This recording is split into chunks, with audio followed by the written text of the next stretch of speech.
Qachon inson bir narsadan voz kecha oladi, bir ishdan voz kecha oladi, bir odatdan voz kecha oladi yoki bir ishni qilishga odatlanadi desa, qachon bir ishni qilishingiz natijasida juda ham katta uqubat sizni kutib turganini bilsangiz, siz shu ishdan voz kecha olasiz. Ungacha voz kecha olmaysiz. Bir yomon ishga odatlangan yoki dunyoni bir lazzatidan yoki nafsiga yoqadigan bir buzuqlikdan voz kecha olmayotgan odam shu ishni qilish natijasida juda ham katta uqubatga yoki shu ishni qilmaslik natijasida undan ham ko'ra afzalroq va bundan ham ko'ra lazzatliroq narsa bor ekanligini aniq bilsa, keyin voz kechadi. Ungacha voz kechmaydi. Любой yosh boladan ham bitta narsadan voz kechirmoqchi bo'lsangiz, undan ham yaxshirog'ini va'da qilishingiz kerak. Yoki bir ishni qilish natijasida yomon narsa bo'lishini bildirishingiz kerakki, undan voz kechadi. Ya'ni hayotimizda hamma narsa shunaqa. Bizdagi muammo nima desa, bizdagi muammo aniq bilmaslikda. Agar aniq bilganingizda edi, siz uchun shak shubhasiz bo'lganda edi, bir ishni qilish natijasida uqubatga borishingiz. Albatta o'ch qilmaysiz.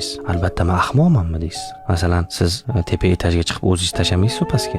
Jinnimanmi deysiz, pastga tashasam o'laman deysiz, yo yonib turgan pajar bo'layotgan uyga kirib bormaysiz. Nimaga kirib bormaysiz desa, chunki pajar bo'layotgan uyda siz ham qo'shilib yonib ketishingizni bilasiz. Ya'ni inson ishining natijasi nimaga olib borishiga qarab qo'yish kerak va shu ishni qilish natijasida yoki qilmaslik natijasida nima kutib turgan ekanligini aniq bilish kerak. Shundagina u insonning amallari tartiblanadi. Bo'lmasam tartibsiz bo'lib qoladi. Chunki u bilmaydiki, uni qilish yoki qilmaslik natijasida nima kutib turganligini. U bir buzuq lazzatdan voz kechmaydi, qachonki undan afzalroq bir lazzat borligini bilmaguncha. Qachonki bir yomon ishdan inson voz kechmaydi, qachonki uni oxirida bir yomon uqubat uni kutib turganligini aniq ko'rmaguncha. Demak, inson har bitta qilayotgan ishini natijasi nimaga olib borishini, bir ishni qilish natijasida nimaga ega bo'lishini e'tiborni qilish kerak. Bo'lmasam hayoti tartibsiz, doim aytadigandek hayvon darajasiga tushib yashab o'tib ketaveradi.